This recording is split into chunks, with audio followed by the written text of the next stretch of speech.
এই ম্যাচ জিতে যাবে ভাবতে পেরেছিলি তুই? 166 রান মাত্র, সেইখানে মানলাম যে এই মাঠের পার স্কোর হচ্ছে 166 রান, তবে ইন্ডিয়া এই রান করে যে এত রানের ব্যবধানে জিতে যাবে এটা কিন্তু ভাবা যায় 25 রান কিন্তু মানুষ আগেই রাখবে। হ্যাঁ আগে রাখবে। তারপরে কি তুই অস্ট্রেলিয়ান টিমটা একবার দেখ, টি20 আমি তো খেয়ালই করিনি এটা, যদি ভালো করে না দেখতাম 3-4টে উইকেট পড়ার পরে, মানে 2টো উইকেট পরে তো টিম ডেভিড নামছে, তারপরে হচ্ছে ম্যাক্সওয়েল আছে লাস্টে, মার্কাস স্টয়নিস আছে। আমি ফিলিপে মানলাম যে অত এক্সপিরিয়েন্স না, কেউ না, এরা মানে কি ধরনের টিম। বোলিং, এখানে বোলিংতে তো দোষ দেওয়া যাবে না অস্ট্রেলিয়ার, কারণ ওরা গুটিয়ে দিয়েছে ওদের টাইম। কথা হচ্ছে অস্ট্রেলিয়ার পিচে বা অস্ট্রেলিয়ার মাঠে কিন্তু অস্ট্রেলিয়া শেষ। হ্যাঁ অস্ট্রেলিয়া শেষ, সেইখানে এরকম টাইপের টি20 ব্যাটসম্যান তারা এসে 166 রান চেস করতে পারবে না। যেভাবে ইন্ডিয়া খেলছিল একসময় মনে হচ্ছে 4-0 বা 5-0 না। হ্যাঁ, তারপরে আমি যদি ম্যাচের কথাও বলি, ম্যাচে যখন খেলছিল টিম ডেভিড যখন নামলো ওই সময়টা 10 ওভারে 80-85 রান ছিল, ওদের 2 উইকেট, পুরো জেতা, হাতের জেতা ম্যাচ একদম। তবে যার জন্য ম্যাচটা জিততে পেরেছে ইন্ডিয়া, যার কথা না বললে হবে না, তার নাম হচ্ছে অক্ষর প্যাটেল। অক্ষর প্যাটেল যেভাবে এসে ব্রেক থ্রুটা দিয়েছে, ওদের কিন্তু উইকেটই পড়েনি প্রথম দিকে একদম। তোর মিচেল মার্শ আর দিকে ম্যাচের শট কিন্তু কন্টিনিউ ভালো খেলে যাচ্ছিল ওরা, সেইখান থেকে ওরা ম্যাচ বার করে নিয়ে যাচ্ছিল।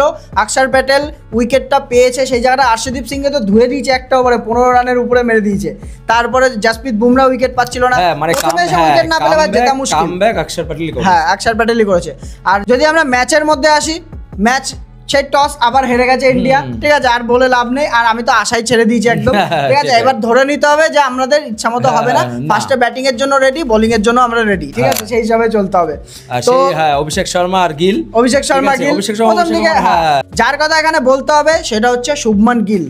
কারণ হচ্ছে শুভমান গিল রান পেয়েছে আমি মানলাম, কিন্তু এটা কিন্তু টি20 ব্যাটিং না, এটা কিন্তু 3 ফরম্যাটের এক্সপার্ট বললে চলবে না। किसके लिए काम करते हो तुम? बताओ। मैं काम ही नहीं करता हूँ कुछ। टी20 কে টি20 মতই দেখতে হবে, টি20 মতই দেখতে হবে। গিল এখানে পারছে না। প্রথম কথা হচ্ছে গিল, আমরা আইপিএল এ 500-600 রান করেছে, আমরা জানি এই বছরও করেছে, কিন্তু আইপিএল এর ব্যাপারটা আলাদা, ইন্ডিয়ান পিচ প্রথম কথা। দ্বিতীয় কথা, আইপিএল এর জন্য প্রত্যেকটা মাঠকে হাই স্কোরিং গ্রাউন্ড বানানো হয় যাতে রান বেশি হয়, আর তার মধ্যে হচ্ছে নিজের গ্রাউন্ডে 7টা খেলা আছে। হ্যাঁ নিজের গ্রাউন্ডে 7টা খেলা, আহমেদাবাদের মাঠেও 7টা ম্যাচ খেলে ওইখানে।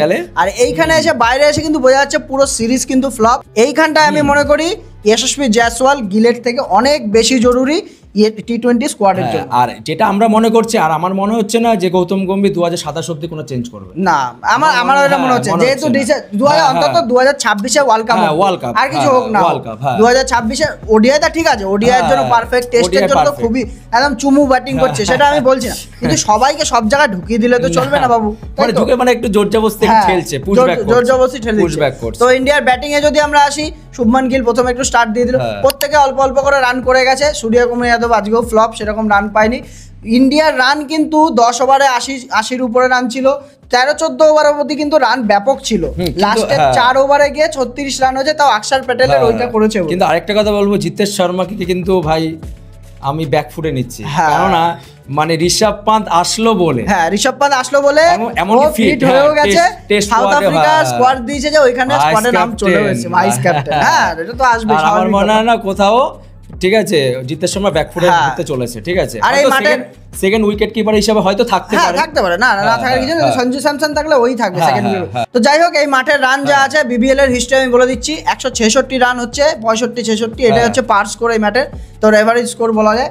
আর হচ্ছে লাস্ট 6টা ম্যাচের মধ্যে 4টে ম্যাচ যারা ফার্স্ট ব্যাটিং করে 165 বানিয়েছে তারা কিন্তু জিতেছে এখানে, যেটা আজকেও হলো। কিন্তু এটার ক্রেডিট একমাত্র স্পিন, স্পিন টু উইন। 7টা উইকেট টোটাল আমাদের স্পিনাররা পেয়েছে।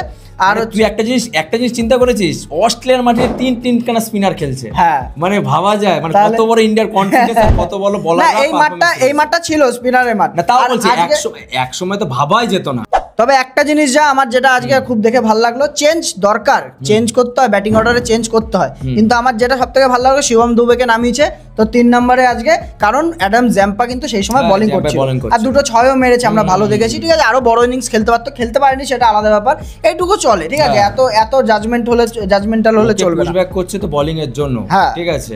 আর সবথেকে বড় সারপ্রাইজ যেটা, শিবম দুবে বোলিং এ এসে উইকেট তুলে নিয়ে যাচ্ছে এইভাবে, জোর দিয়ে বল মানে করছে, অন্য রকমের উইকেটের লাক নিয়ে আসে। মার্কাস স্টয়নিশের মতোই বোলার, ঠিক আছে, কিন্তু ওর থেকে আরো স্পিড কম, মানে কোনো এগ্রেসিভ না, বৃষ্টি কিউট চেহারা নিয়ে বল করছে, 2-3 উইকেট নিয়ে যাচ্ছে প্রত্যেকটা ম্যাচে কিন্তু তাই। তাহলে কি আমাদের শিবম দুবে কি আমাদের তোর কোথায় ওখানে যদি খেলা হয় থার্ড বা ফোর্থ সিমার হিসেবে খেলবে আমাদের টিমে 2026 এ ওয়ার্ল্ড কাপে? হার্দিক পান্ডিয়ার পারফেক্ট রিপ্লেসমেন্ট হচ্ছে, রিপ্লেসমেন্ট না, হার্দিক পান্ডিয়াও খেলবে। হ্যাঁ, আমার মনে হচ্ছে ও কনফার্ম হয়ে গেছে। হ্যাঁ, মোটামুটি কনফার্ম না, ও এমনিও কনফার্ম, কারণ হচ্ছে ও কোনোদিন ভুল করেইনি।